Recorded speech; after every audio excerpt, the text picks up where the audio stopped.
Okie dokie. Hi.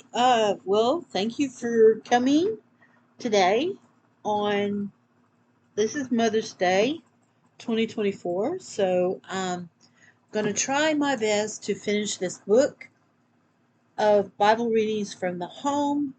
Uh, I don't know which blog you are podcast you're listening to.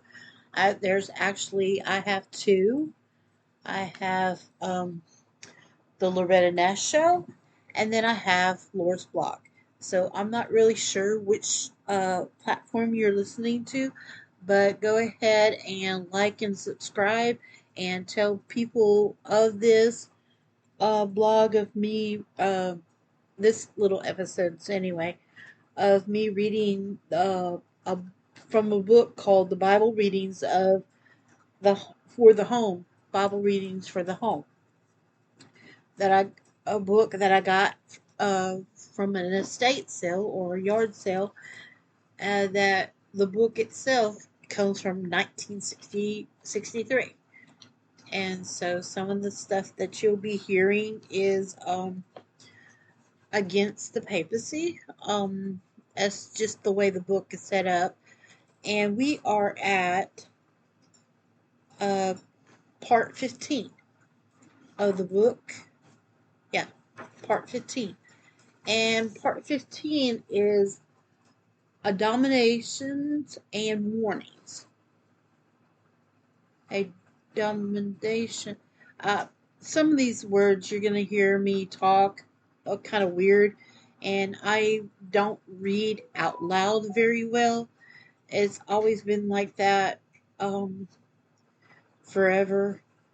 Most of the times, the teachers, when we had times that we had to read out loud in class, most of the time I would get avoided because I would read it, but then I also would insert words in it, and it would get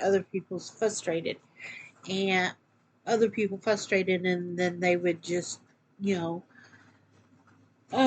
just get frustrated. And I don't know if I do have dyslexia, but I know it's in my family. But I know reading out loud has always been a problem for me. Um, I mean, I can comprehend, but reading out loud was always bad.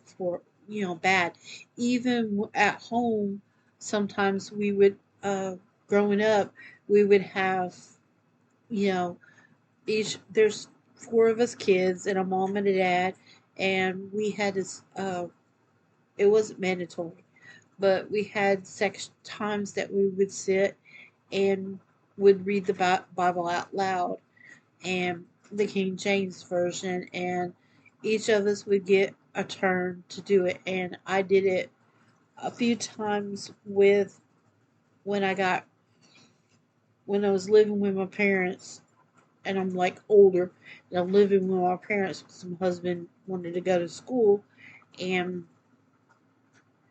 that's what we got a book, and we would read each of the sections.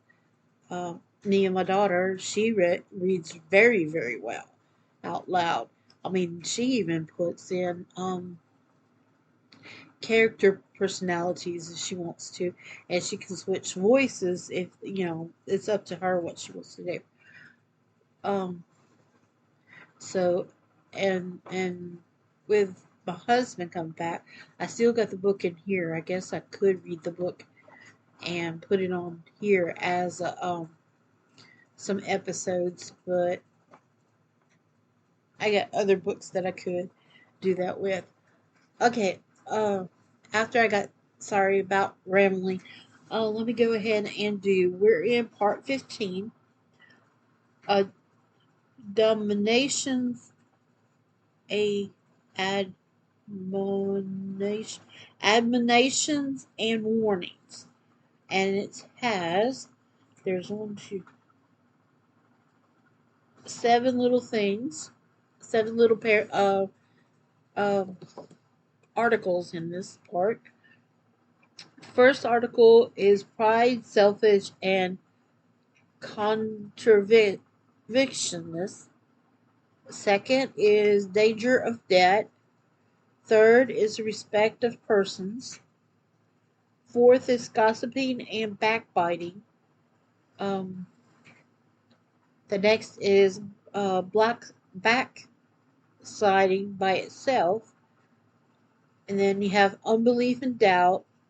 And then you have hypocrisy, disillusionment, disillusion, and just recompense. Just recompense. Yeah, that's what it says. And I'm sorry that, some of my words get a little it's mixed up because it just does. Okay, the first article we are at is Pride, Selfishness, and Covetousness. Subheadline, that's the article. Subheadline is God's estimate of pride. Question: how does the Lord regard pride? Quote: 6 things to do with the Lord hate. Of the 3 dots or the etc. A proud look. End quote, and then it has etc. The word actual etc. The actual word etc. And that says Proverbs 6:16 through 19. Question: what is God's attitude towards the proud? Quote: God resisteth the proud. James 4:6. See also Psalms 44, Psalms 101, verse 5, Psalms 138, verse 6, 1 Timothy 6 and 4. And always check my verses. Because sometimes when you get books like this, they just pick a random thing and just stick it in there.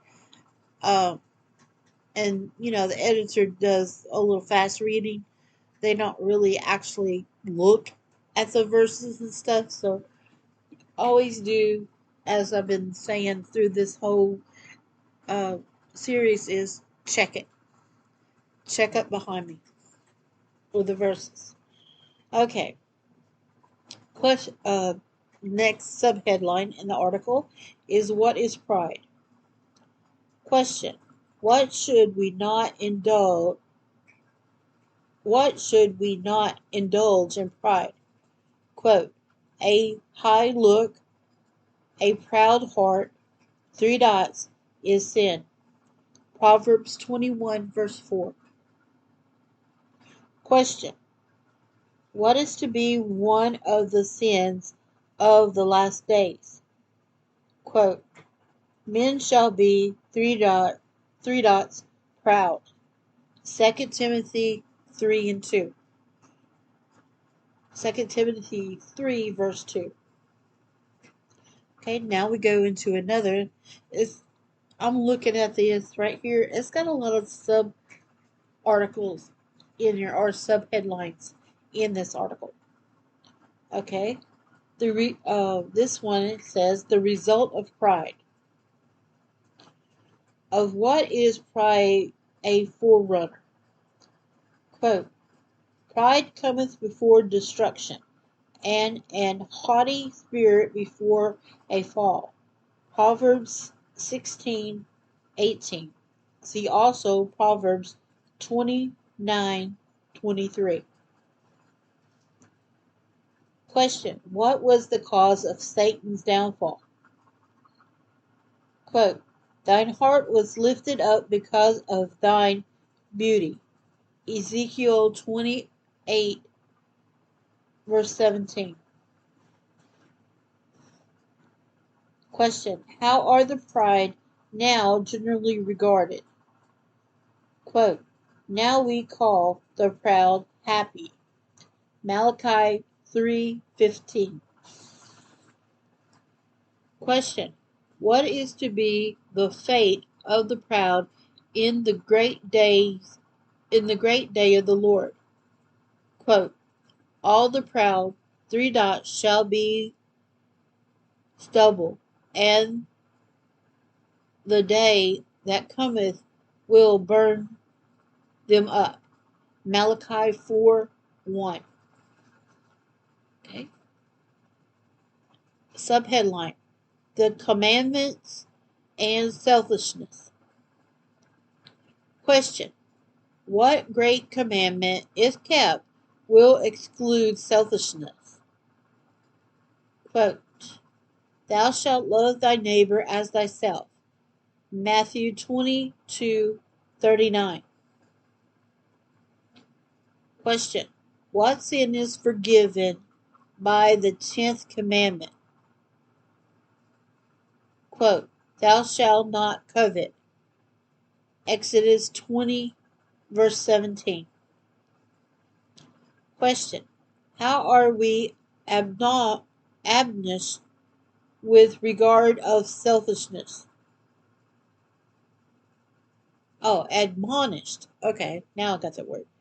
How are we admonished? Southern tongue. Admonished with regards to selfishness. Quote: Let no man seek his own. 1 Corinthians 10:24. Quote: Look not every man on his own things, but every man also on the things of others. Philippians 2:4. Quote: Even as I please all men in all things, not seeking mine own profit, but the profit of many, that they may be saved. 1 Corinthians 10:33. Quote: Let every one of us please his neighbor for his good of edification. Romans 15, verse 2. New subheading: Self-seeking yesterday and today. Question: How prevalent is the sin of self-seeking? Quote: For all seek their own, not things which are Jesus Christ. Philippians 2:21.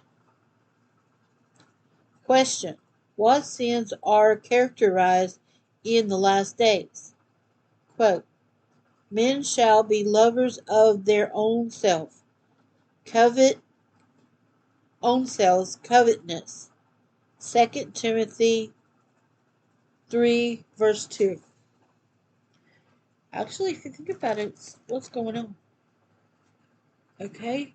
Subheadline: The cure for selfishness.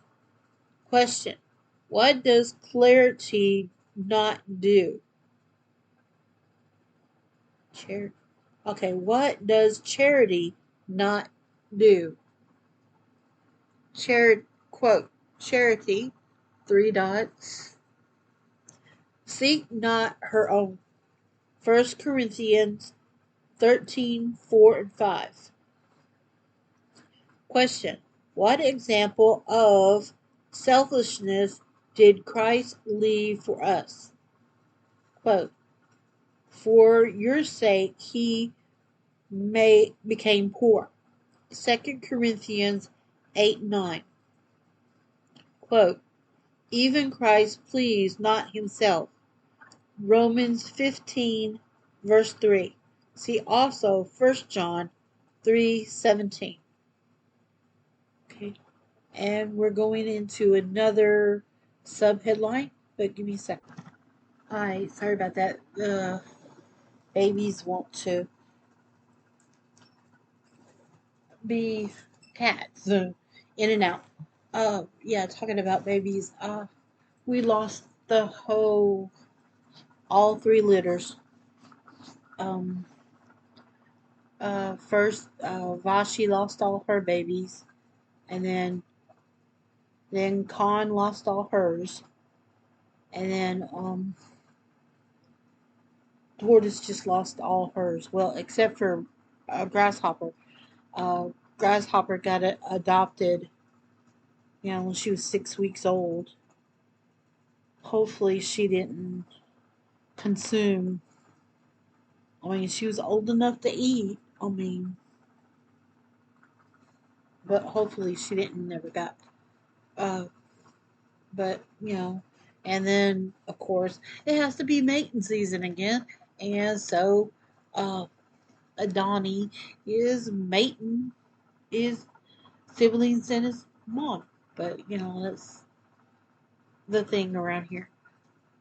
I think even Martha's lost all her kittens too. Martha is the outside cat, and I hadn't seen her with she had one, and I think she's lost them all too.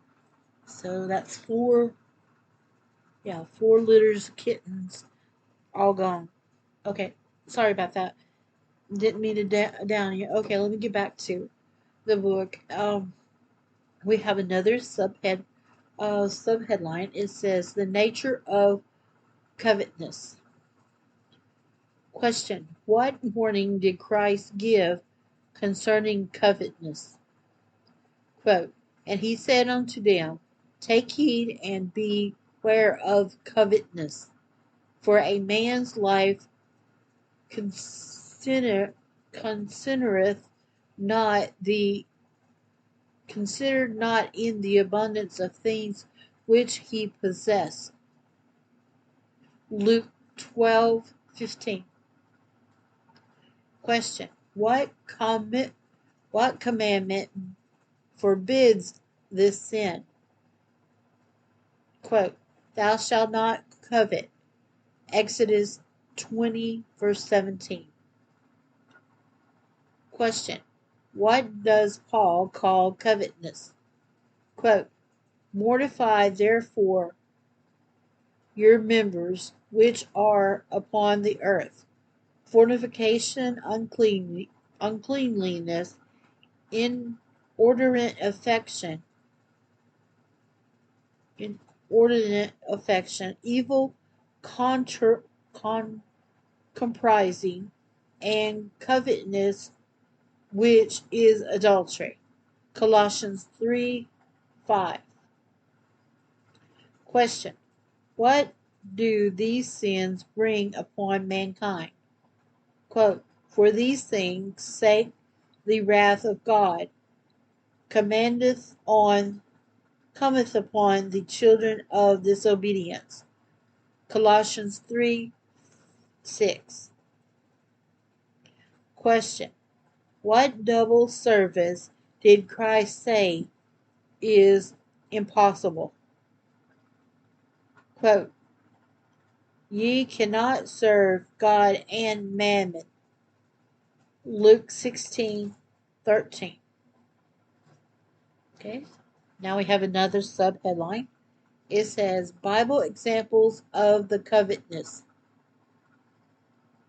Question: what showed this principle to have been strong in the rich man who already had abundance? Quote: and he said, this will I do. I will pull down my barns and build greater, and there will I bestow all my fruits and my goods. And I will say to my soul, so thou hast much goods laid up for many years. Take thine ease, eat, drink, and be merry.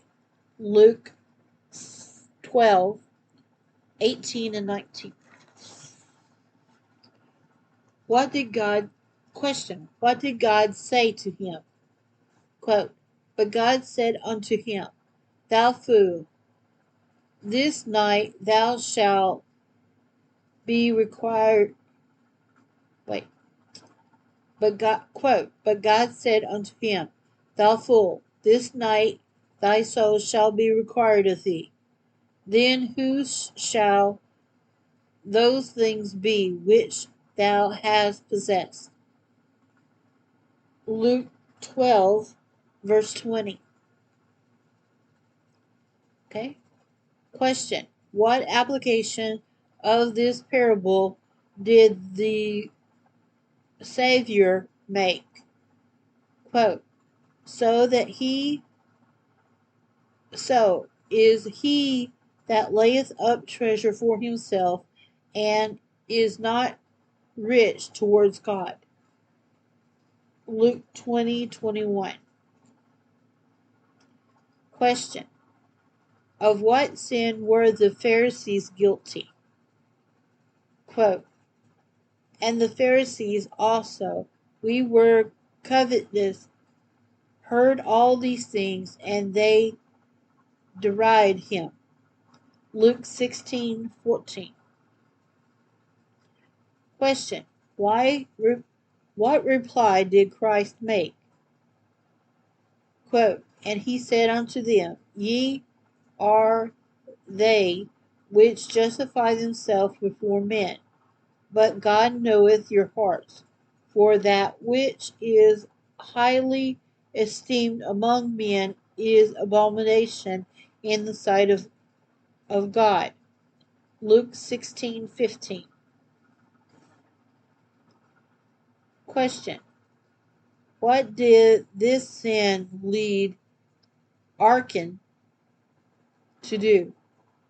It says Achan, Achan, Achan.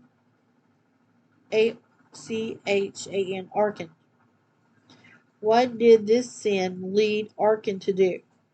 Quote, when I saw among the spoils a goodly Babylonian garment, and 200 shekels of silver, and a wedge of gold, three dots, I coveted them and took them. Joshua 7:21.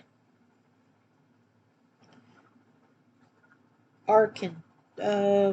He was one of the leader. Okay, for those that don't study it, Achan was one of the soldiers that, if I remember right, and this says Joshua, so Moses has already passed on. Joshua is the leader, and they went and they went and captured the town. And this guy, Achan, he saw, these Babylonians looking garments, and 200 shekels of silver, and then a wedge of gold, and he wanted them, so he got them, and he hid them. And I think the story is that they were having battles. The Israelites were having battles against some of the foreign people, and he would, at this specific place, he wouldn't. They would always lose, and God told them that something was wrong, and uh, and and when they found out it was Achan, of course they punished him for that, because he took them and hid them and everything. But you always can go to Joshua chapter 7 and read up on it. Okay, question. What did covetousness lead Judas to do?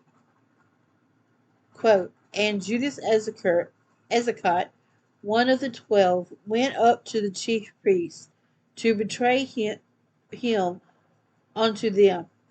And when they heard it, they were glad, and promised to give him money.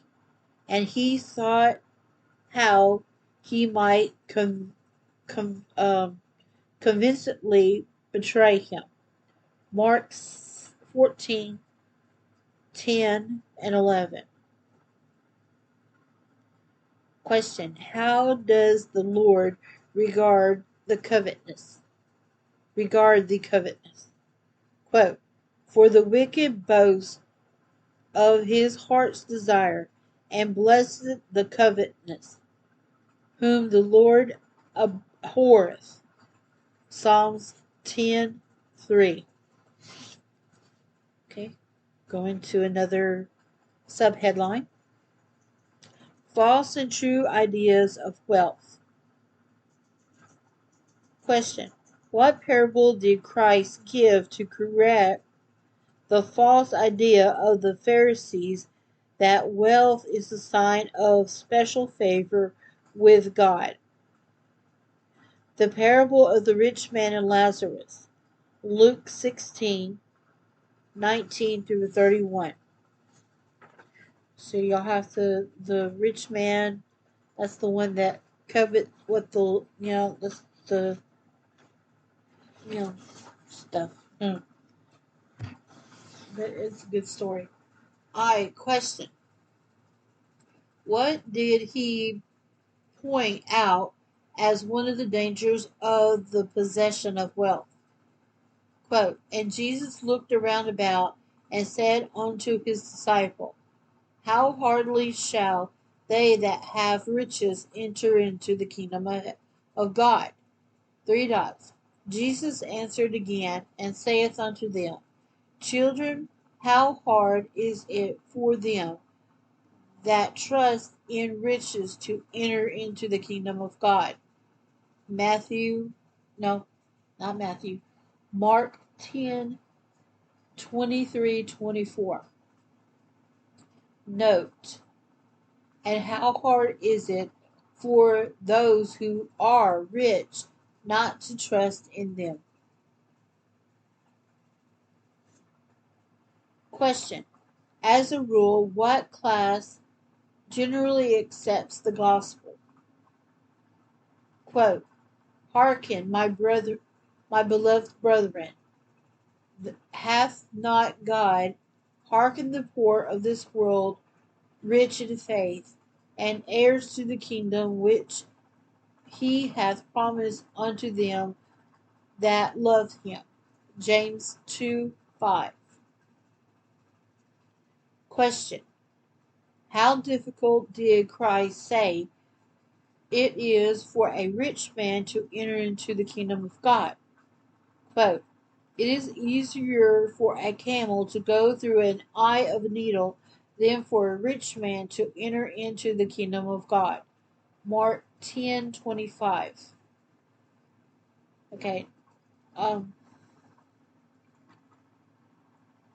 Just reading these little things got me thinking about some stuff. God blesses you according to what He wants to bless you. If He blesses you to have greater finances to, help with His kingdom, He will do so. I mean, I don't want to get complicated, but, I've always been, not financially, suitable like some of my friends or or friends, or even some of my family, uh, not as rich as them. But rich is a concept to each person. I mean, I'm very rich in that I don't have a want, well, I do have a want, but everything comes to what is in need. And this little thing, I mean, you gotta think. Rich. I mean, King David, King Solomon. I mean, all they were kings, so they had.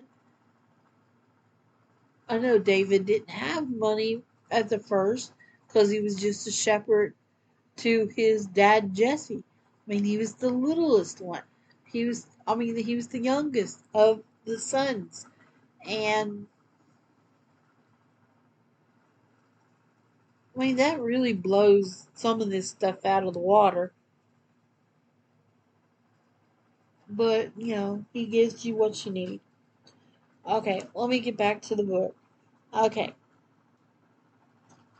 Why was the rich man desire salvation, unwilling to sell what he has and gives alms, as Christ told him to do? Quote, but when the young man heard that saying, he went away sorrowful, for he had great possessions. Matthew 19:22. Just think about that. I mean, just that verse right there. I mean, he had great possessions.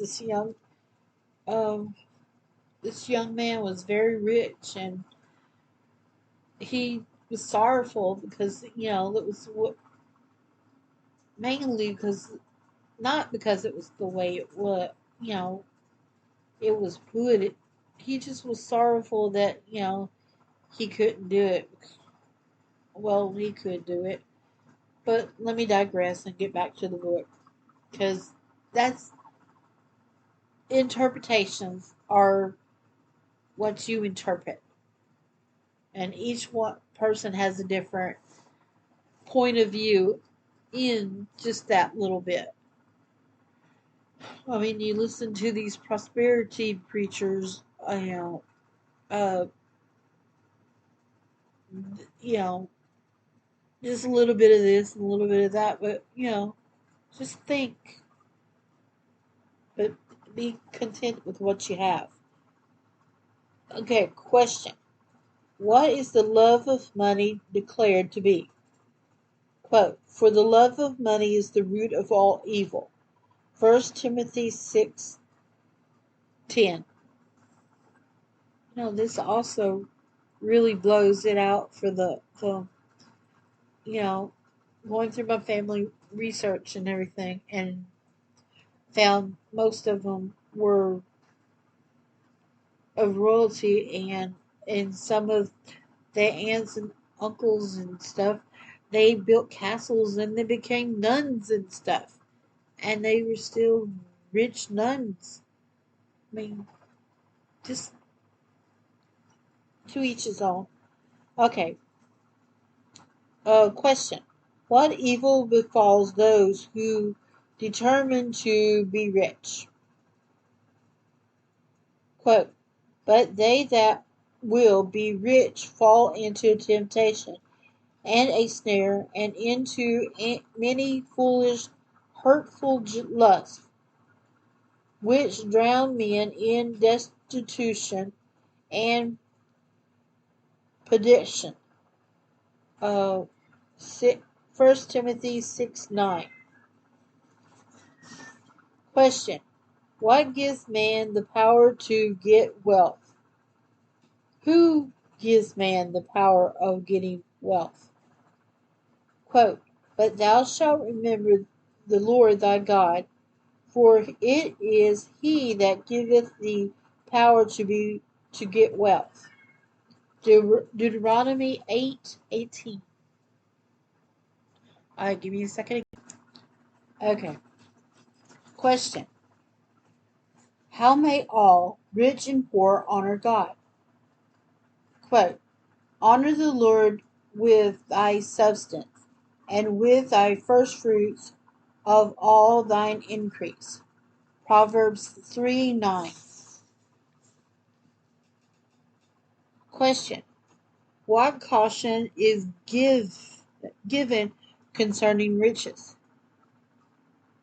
Quote, if riches increase, set not your heart upon them. Psalm 62:10. Question. Can riches be retained to men's hurt? Quote, there is a sore evil which I have seen under the sun, namely, riches keep for the owners, therefore to their hurt. Ecclesiastes 5:13. Question. What charges is given to the rich? Quote, charge them that are rich in this world, that they be not high-minded, nor trust in uncertain riches, but in the living God, who giveth us richly all things to enjoy, that they do good, that they be rich in good works, ready to distribute, and willing to communicate, laying up in store for themselves a good foundation time against the time to come, that they may lay hold on eternal life. 1 Timothy 6:17 through 19. Question. What makes rich? What makes rich without adding sorrow? Quote, the blessing of the Lord which maketh rich, and he addeth no sorrow to it. Proverbs 10:22. Question. How are true riches obtained? Quote, by humility and the fear of the Lord are riches, and honor, and life. Proverbs 22, verse 4.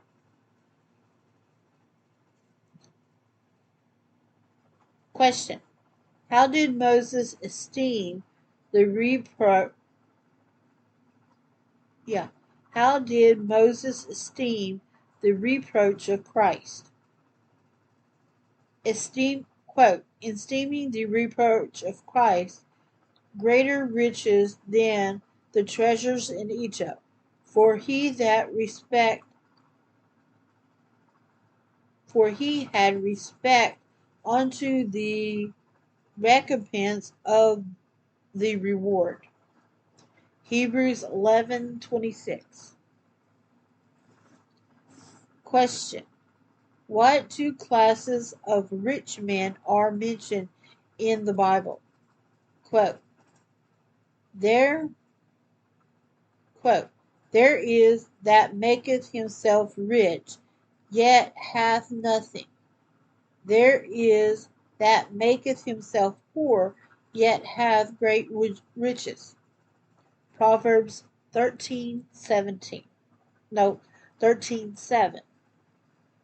Note, in Luke 12:16 through 20 is an example of the first class. In Acts 4:34 through 37 are examples of the second. Two classes of rich. Didn't think it would be two.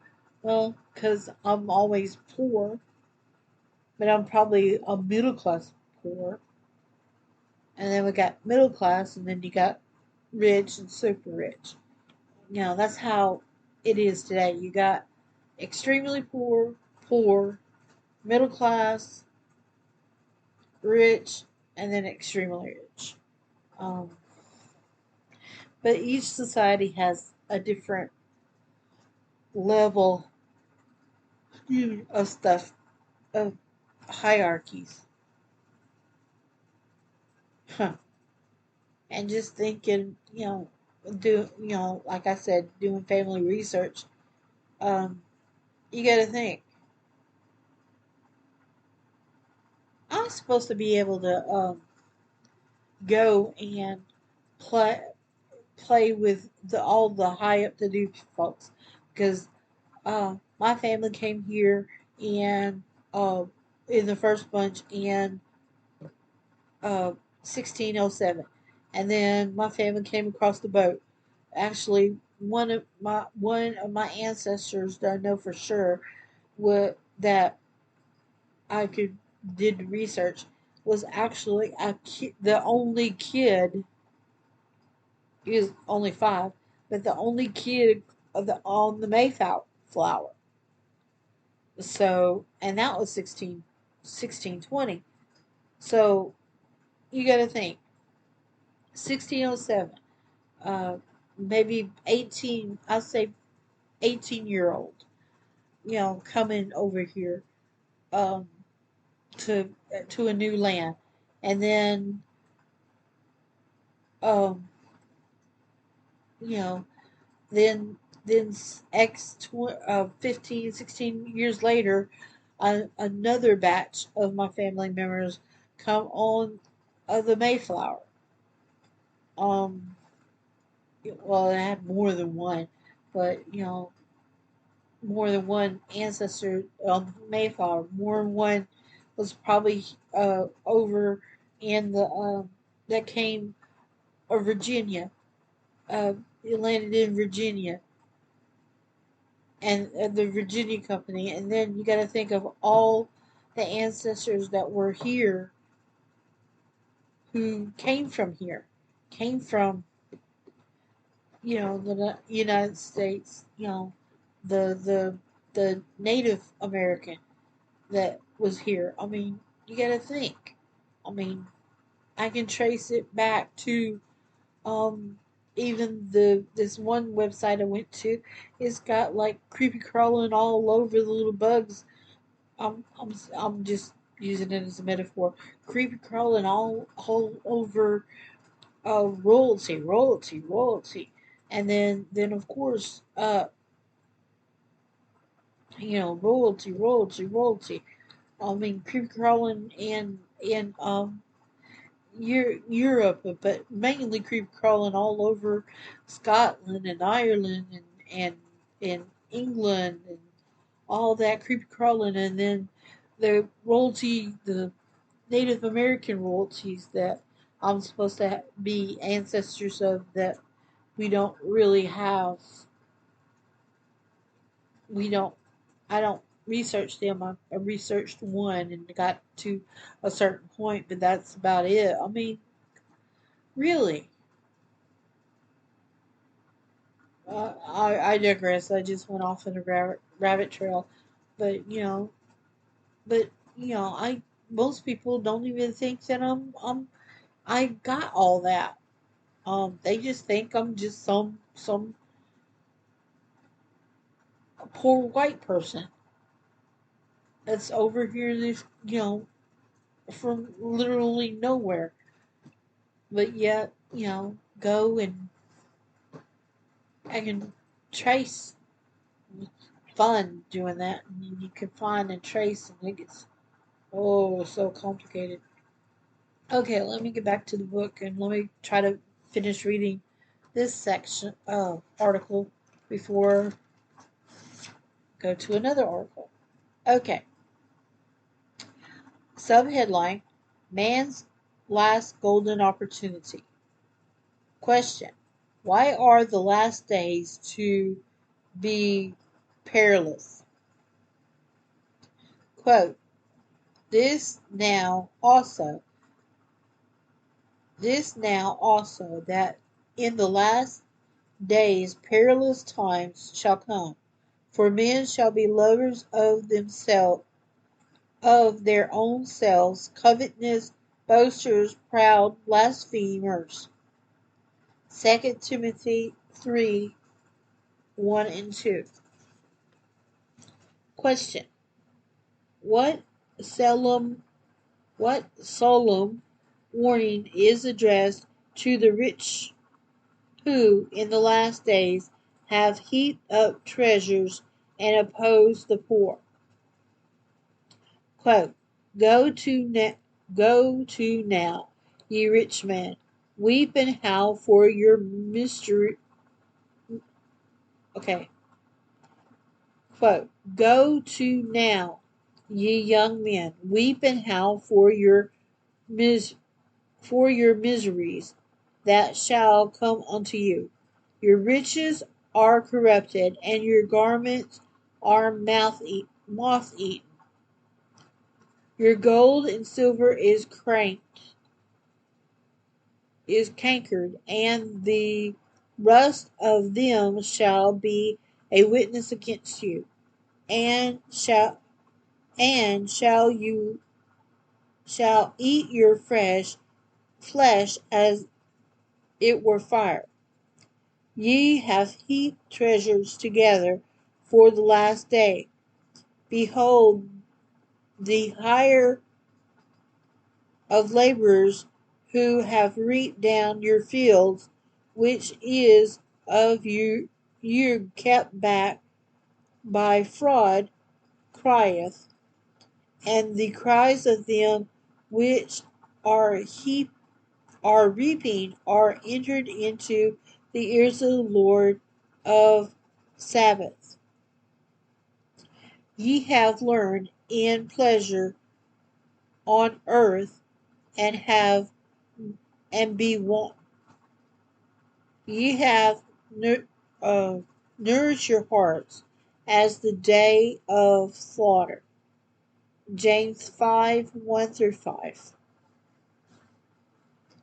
And then, here's a real silly thing. How could gold? I know silver can tarnish, but gold don't rust. Because rust is mainly for iron. Okay.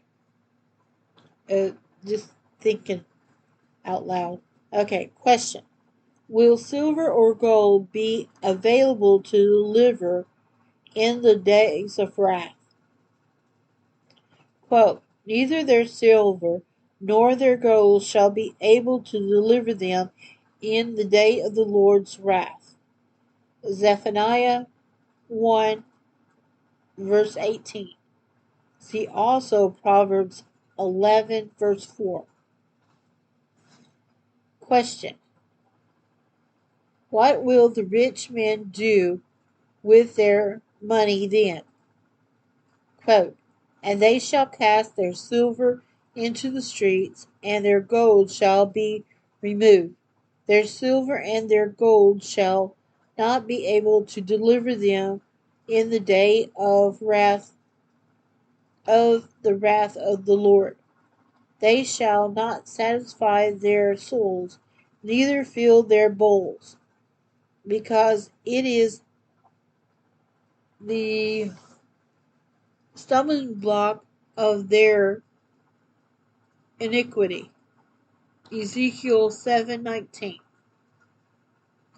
Note: the story is told that when the steamer Central America, with nearly 600 passengers aboard, was wrecked off the Cape Hatteras September the 12th, 1857, in a fearful storm. Many of the passengers, who were returning miners from the gold mines of California, divested themselves of their treasures, belts, and scattered the gold upon the cabin floor, telling those to take it who would, unless it weighs about their person, should carry them to their death. Full purses containing, in some instances, thousands of dollars lay around untouched. Carpet bags were opened, and the shining metal was poured out on the floor with the purgatory of despair. One of the passengers opened one bag and dashed about the cabin $20,000 in gold dust, and told him who wanted to gratify his greed for gold to take it. But it was passed by untouched as the various dross. It is said that when the steamship Arctic was lost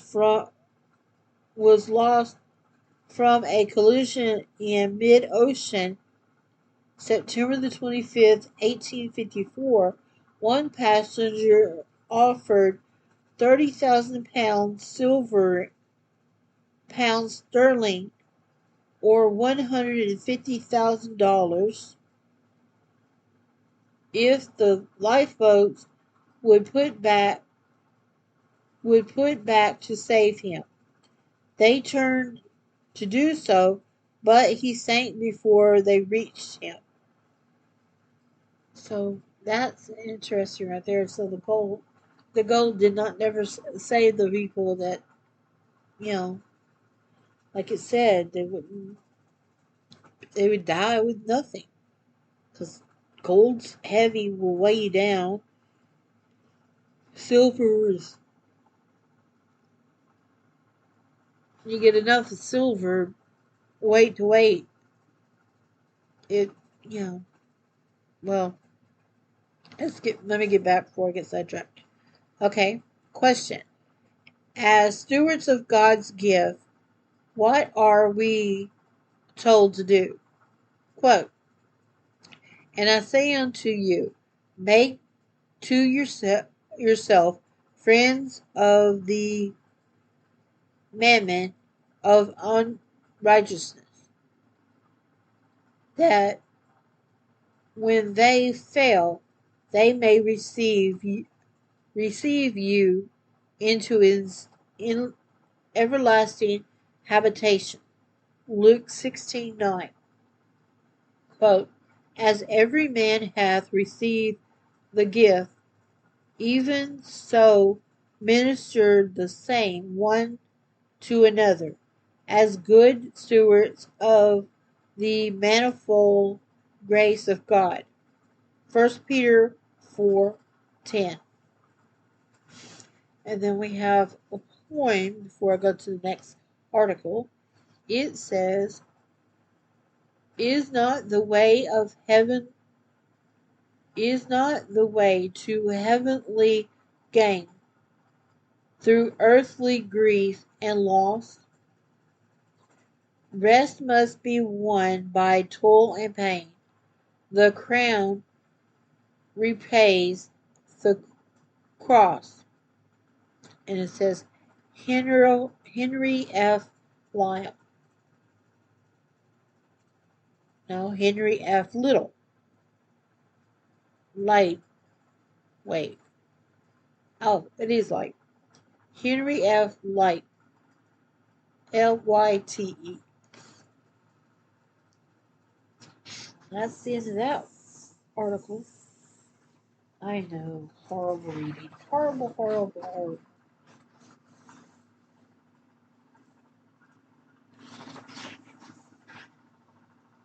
Okay. Okay, the next article, let me see how many pages it is. It's 2 pages.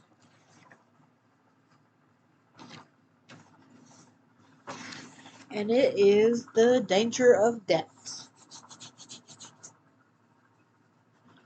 Okay, so I've been talking for a bit. Ooh, sorry. Okay. So we have danger of debt is the next article. Okay, the subheadline, bondage of the debtor. Question: what general rule is laid down in the Bible respecting the meeting of obligations? Quote, render therefore to all their duties, tributes to whom tribute is due, custom to whom custom, 3 dots, owe no man anything but to love one another. Romans 13:7 and 8.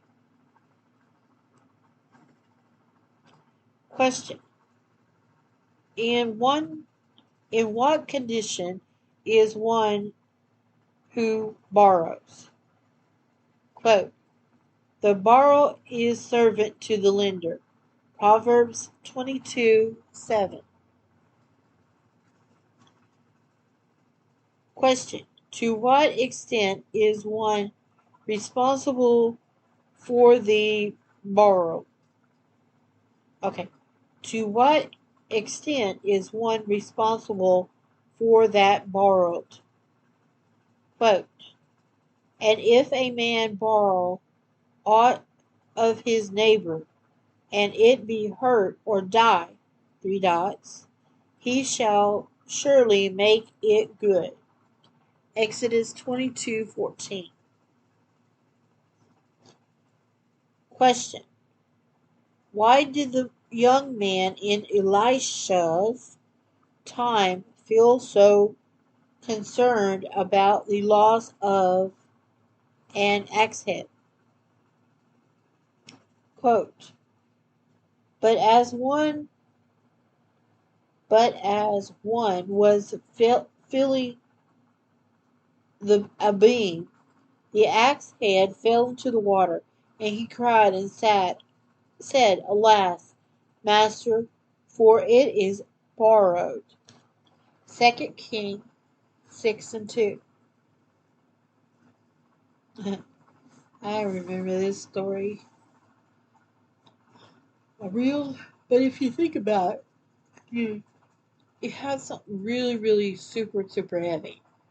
On an axe head at that time were made of metal. And, if you look at most metal, they, well, all metal, you put okay, let's say, for example, you have some water in a cup and you put a quarter in. What's going to happen with the quarter? It's automatically going to sink to the bottom, right? Well, that's what happened with the axe head. It sank to the bottom, and the guy freaked out because he borrowed it to because either his broke or he could get one, and he borrowed somebody else's, and he was told that he got to get it back, and it sunk in the water. And and he freaked out because it was a borrowed tool. And you got to think, Elisha is the prophet after Elijah. He's the one that did the two miracles, who did double portion.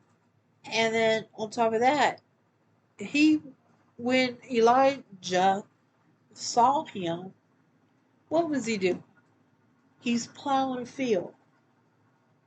And it was his dad's field. And he had a bunch of oxen. And he killed all the oxen and did it as a sacrifice. And, he wasn't, he didn't walk around like Elijah in just a cloak. He was actually, if you look in the things, he had a rich father, and of course, him being the oldest and him watching his father, he's gonna know, more stuff. But let me get back. Sorry, going everywhere. Let's get back to the book, and it says, question. What miracle was wrought by Elisha for its restoration? Quote, and he cut down a stick, and he cast it thither, and the iron did swim. 2 Kings 6:6. So the axe head floated. He threw a stick in the water, and the axe head came up out of the water. Just think about that. I mean, and he saved the guy from getting tortured and messed up, and just think about it. I like stories like that, and I remember the stories because we had to read the Bible. Okay, and then there's a note right here. Quote, note, For this we may learn God's willingness to help those who honestly seek to meet their obligations. That's what it says. Okay, we have another subheadline. It says business discretion. Quote, how does a good man guide his affairs? Quote, a good man sheweth favor, and lendeth he will guide his affair to discretion. Psalms 112, verse 5. To what should those listen who lack business discretion? Quote, poverty and shame shall be to him that refuses instruction, but he that regardeth reproof shall be honored. Proverbs 13:18. Note, it is wise for those who, from the lack of natural business ability, find themselves constantly running into debt, or seeking advice and counsel from those endowed with more wisdom as in such matters. Well, I'm not in debt. I constantly find myself in debt, and I do seek to get myself everything, and if I don't, you know, I still do it on my own. But let me digress from that. Let me get back to the book, so I won't go off on a rabbit trail. Let me attempt not to go off. Okay, question. Which of Christ's parables teaches business discretion? Quote, for which of you intending to build a tower sitteth not down first, and counteth the cost, whether he sufficient have sufficient to finish it? Least haply,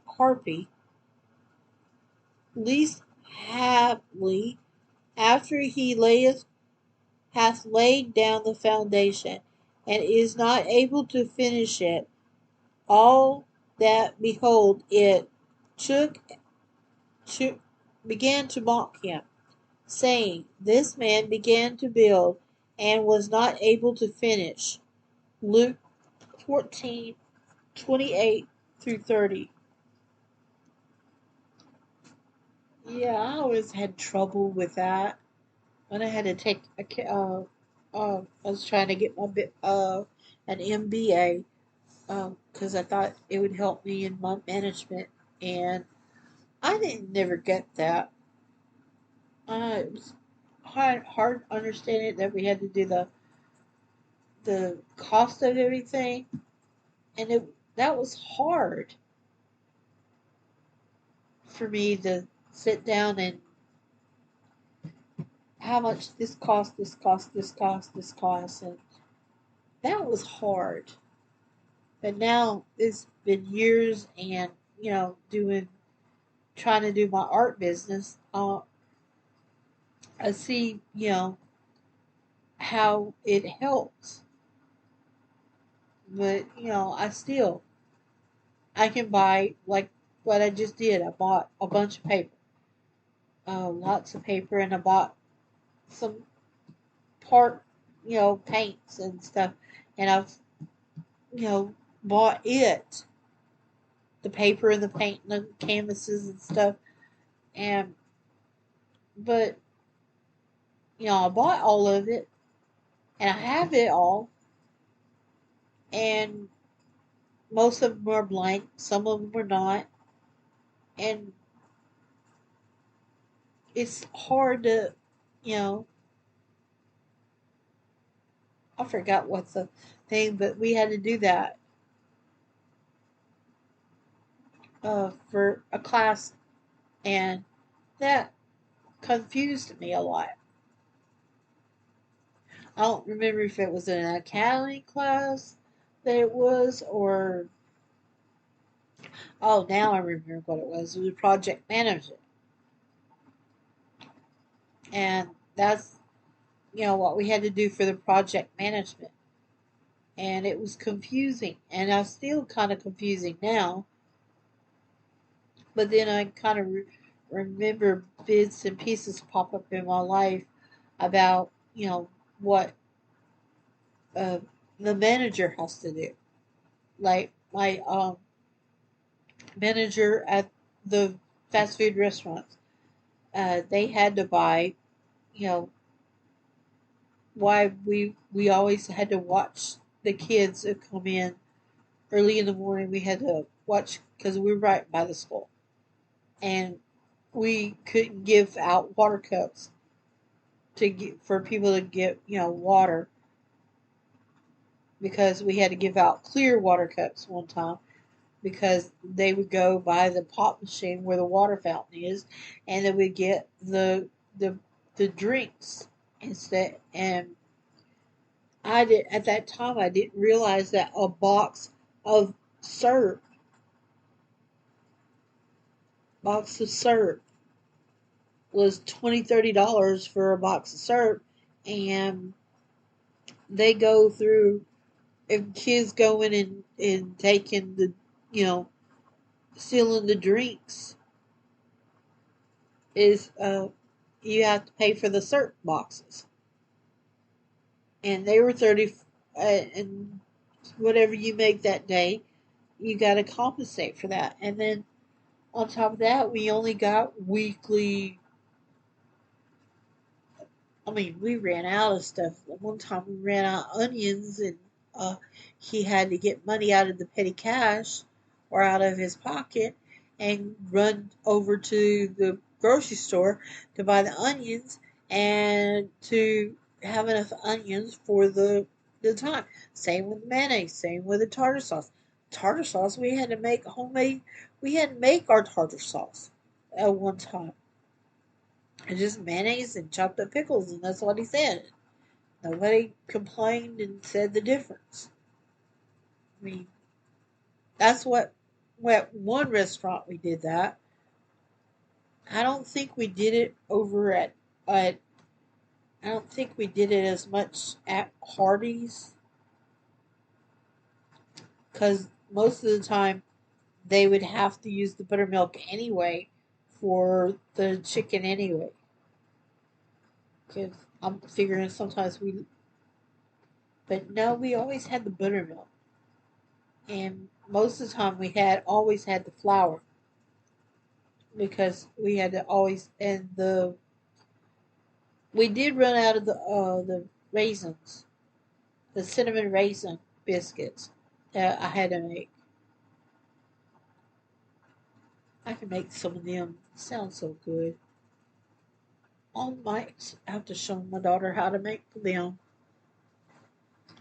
And we always put buttermilk and everything. Okay, sorry. And I had to remember what I was doing. Okay, let me get back to the book. Okay, sorry, rambled. But you got to think, everything costs money. You not go to a restaurant, everything still costs money for them, and it's a loss. Like for me, if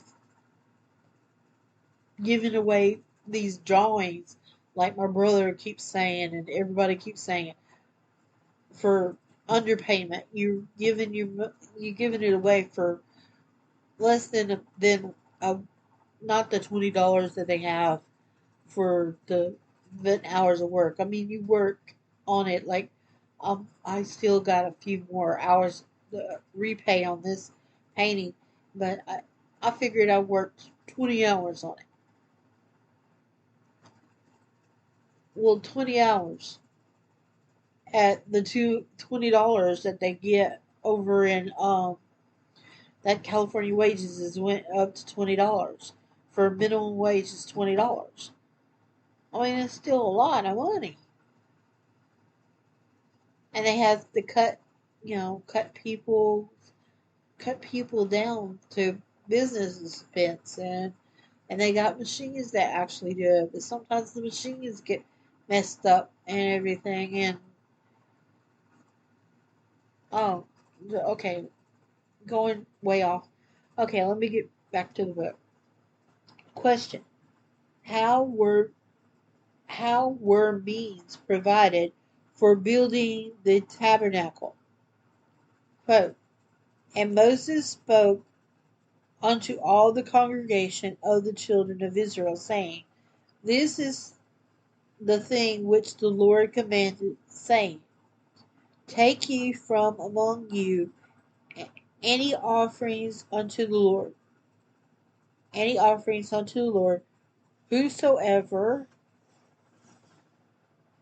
whosoever is of a willing heart, let him bring it, and an offering of the Lord, gold, silver, and brass, etc. Exodus 35, 4 through 9. And I was reading one of the other books that I have on my podcast here. I was reading the other ones that there was a lot of people about this right here about the tabernacle. They just they didn't feel obligated. They just gave, and someone gave fabric and all this, and they had too much. And I would like for that to happen with this podcast. It you know getting too much. That's what I would like to do for my art. If it were too much. Okay, let's get back to the book. The book, right before I flipped it over, I had a picture of a man, doing his taxes or doing his business, and it has a a thing with the caption of it. It says, "Modern credit merchandise, while it can make help to be prudent, holds real danger of those who are impatient to process the materials things today's social supply. Overburdening debt is easy to acquire, but can destroy one's whole enjoyment of life and even undetermine the physical and mental health." Actually, if you really think about it, and this book is from 1963, that debt can mess up your physical and your mental health, which is actually true. Okay, back to our article. It says, What provision did David make for building the temple? Quote, I have prepared with all my might for the house of God. First Chronicles 29:2. Yeah, David was, if you read like I do, David was not allowed to build the temple because he had blood on his hands and everything, but he got all the materials for Solomon. I mean, he got the wood from Lebanon. He got gold. I mean, it was for what, probably 20, 30, maybe 40 years that he gathered all that stuff. I mean, wood from Lebanon. This, all the stuff to make the temple, and that temple was supposed to be really, really big. Um, and I really hadn't noticed how big it is until, well, pretty much just right now. We have over here where I'm at, West Memphis. We finally got a giant. What's that? 10, 12 story building. the highest building that I've ever seen living here in West Memphis has been this 6-story building that we have called the Mid-Continent Building. Well, now the casino, Southlands Casino, is much bigger. And I really didn't like going to that big one up in Memphis that had what, it was 14 stories high. I hated going up there on that one. Look, yeah. Oh, to go for an interview. I don't. 14 stories high, and I had to go up to the 14th story. I mean, and then you got to think the ones in New York and are in Dubai are much taller. Whew. Okay, let's get back here. Okay, how did people respond to his call for contribution? Quote, then the chiefs of the fathers and the princes, 3 dots, offered willingly, 3 dots. Then the people rejoiced for that their offering willingly, because the perfect heart they offered willingly to the Lord. And David the king also rejoiced with great joy. 1 Chronicles 29, 6 through 9. Okay. Question. When King Joash wished to repair the temple, what provisions did he make for raising the necessary means? Quote, and Jehoash said to the priest, all the money of the dedication things that is brought unto the house of the Lord, 3 dots, and all the money that cometh unto any man's heart to bring into the house of the Lord, let the priest take it to them, every man of his acquaintance, and let them repair the breaches of the house.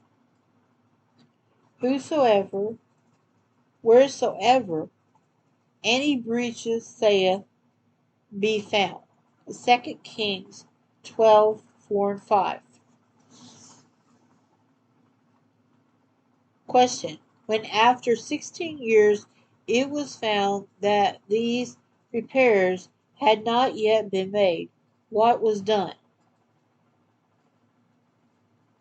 Jehoiada the priest took a chest and bored a hole into the lid of it, and set it beside the altar, one on the right side, as one cometh into the house of the Lord, and the priest kept the door put therein all the money that was brought unto the house of the Lord. 2 Kings 12:9. Question. What was done with the money thus raised? Quote, and they gave the money, 3 dots, unto the hands of them that did the work, 3 dots, and they laid it out to the carpenters and builders that wrought upon the house of the Lord. 2 Kings 12:11. Note, these examples finish good lessons on financing gospel enterprise. In each instance, it will be noticed The means were provided before the work of the building was begun. No debt, therefore, was created. In all business transactions, this plan is an excellent one to follow. Yeah, it really is, but it kind of really, uh, let me do a sorry bar for a second. It really bugs me when you have to you got a grant, and then you make a fundraiser to match the grant. And that kind of makes a little weary to me. What, you actually get double the money, or you just you're getting the you're raising the money for the same thing. I mean, that's where I get confused sometimes. Okay, now we go into uh, some wise words.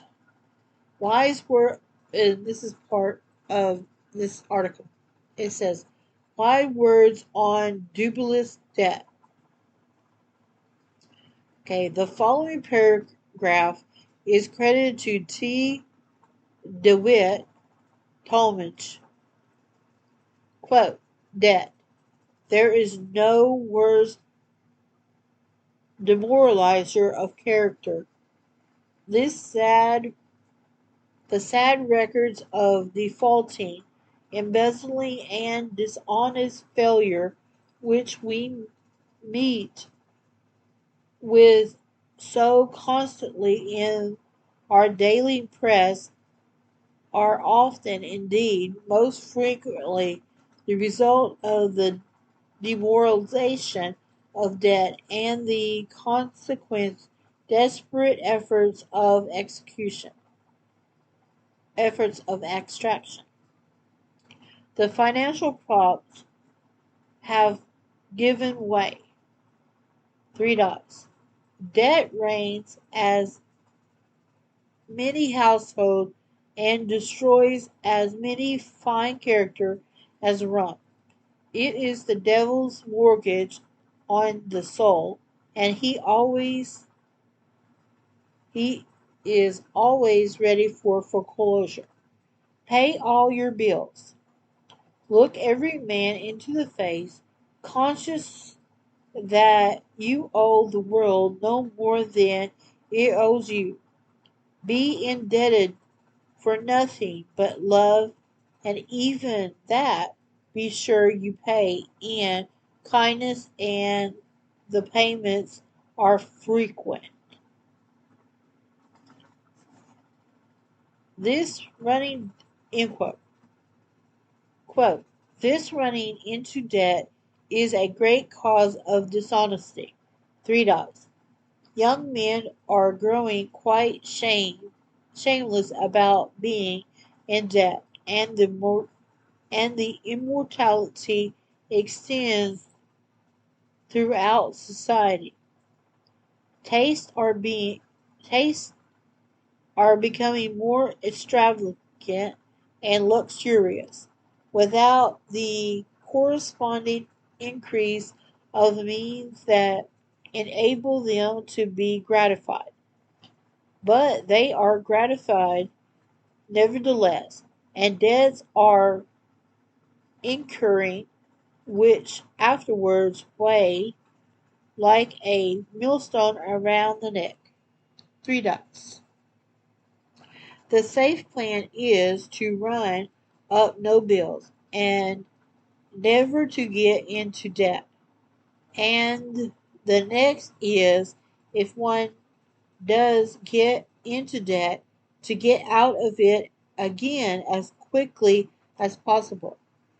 A man in debt is not his own master. He is at the mercy of the tradesmen he employs. Three dots. No man can be free who is in debt. The inevitable effects of death is not only to acquire personal independence, but in the long run to inflict moral degradation. The debtor is exposed to constant humiliation, and it's end quote. Samuel Smiles, Thrift, Book Thrift, page 243 to 247. The following testimony on this subject is borne by a Chicago woman who had been happy wedded for 50 years. Quote, I know why John and I have been happy during these 50 years. Three dots. In the first place, we have made it a rule to never go into debt. I have lived in Chicago 68 years, and never during that time have I owed a person a cent. Three dots. I believe a good deal of unhappiness is caused by spreading more than you make. It has been our policy to buy what we could well afford and have and then stop. End quote. Chicago's Tribune, August 24, 2000, August the 24th, 1902. Ooh, there's a lot to unpack there. Just that little thing is a thing. That's why I really don't want to have any credit cards. Because I went and fell for it. Excuse me a second. I actually fell into that a lot. I fell into it with, uh, typical thing. Go to college. Well, I did.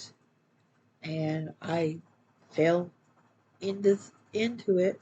And now that I can't, oh, unable to physically do well, I also had low paying jobs, so you can get yourself really messed up. Really, really, really messed up. And that's probably why we are still my family or my little section of families that way. I mean you gotta think, my grandfather Hershey or Herschel, uh his dad, according to what I found out, my great grandfather had a big farm, really big farm and everything. And my granddad was, of course, his son. His, I eldest son, or I don't know. But next thing I know, I'm hearing my granddad was a sharecropper, and then on my dad's side, his great granddad had a farm up here in Arkansas. Don't know how, well, in Alabama, and then he got a big old farm up here in Arkansas. So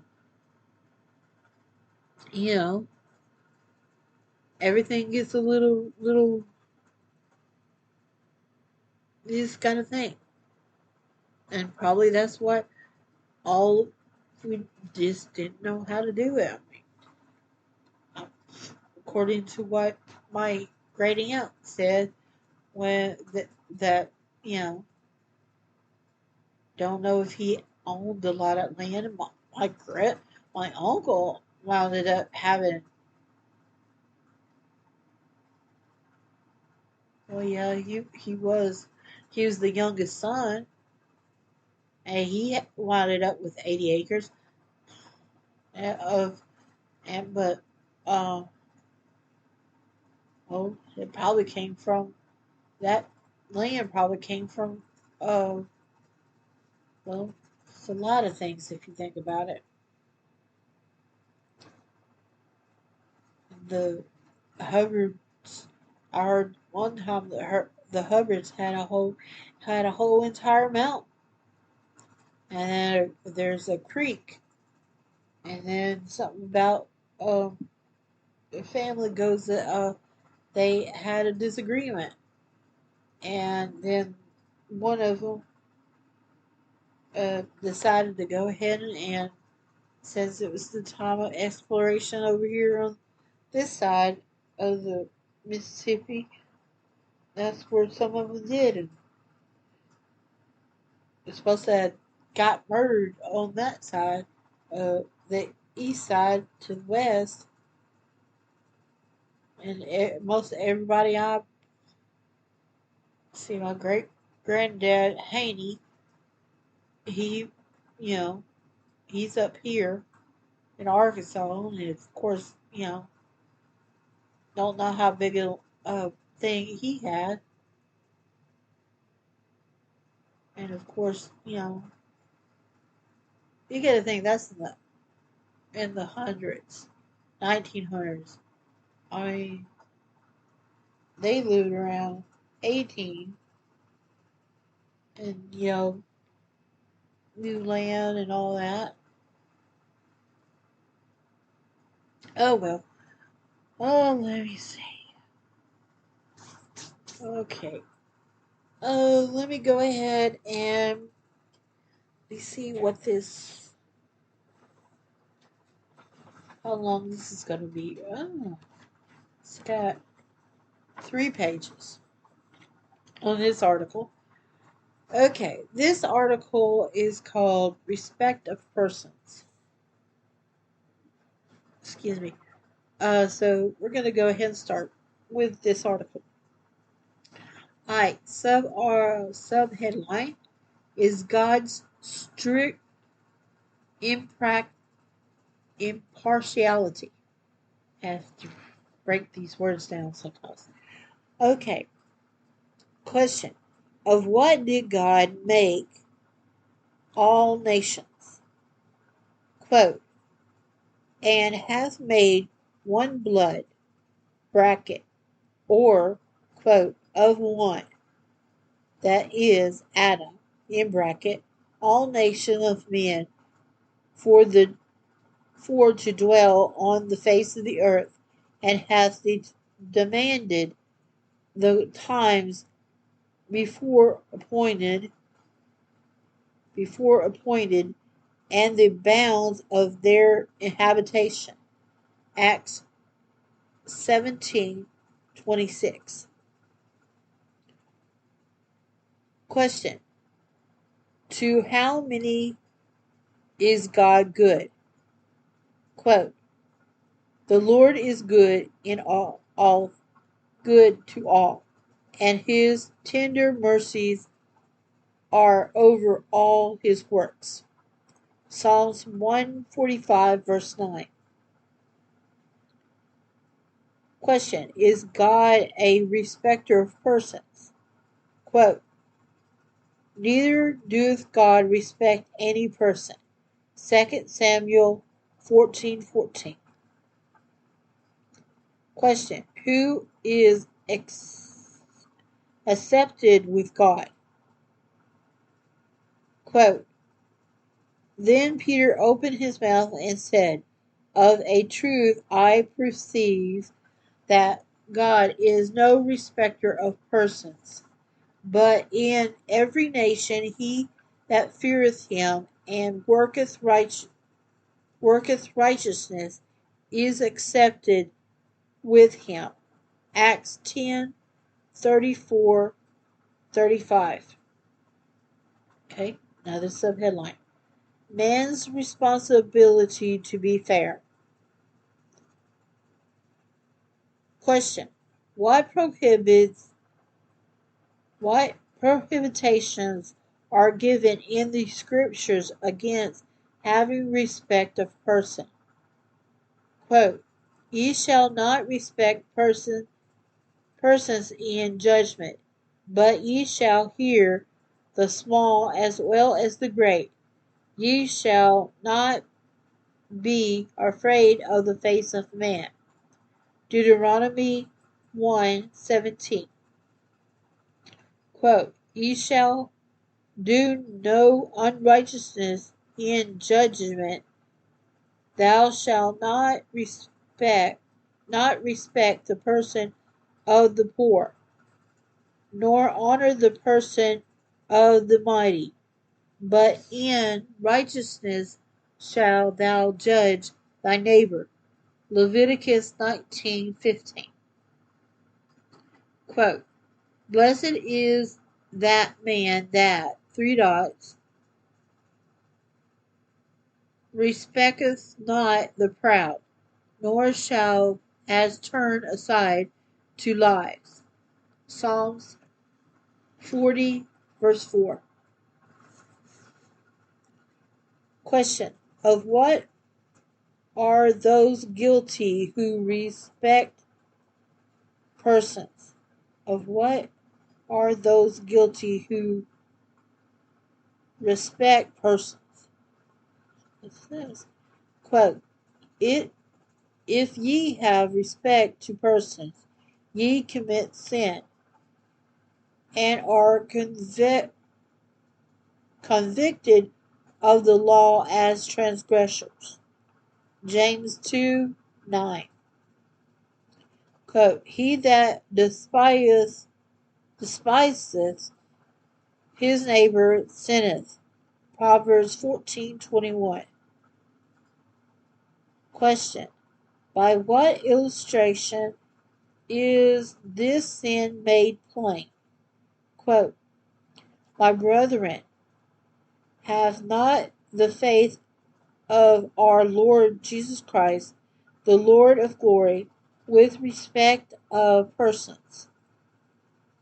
For if there came unto your assembly a man with a gold ring in godly apparel, and there comes in also a man in vile garment, and ye have respect to him that weareth the gay clothing, and say unto him, sit thou here in a good place, and say to the poor, stand thou there, or sit there under my footstool. Are ye not the prevail?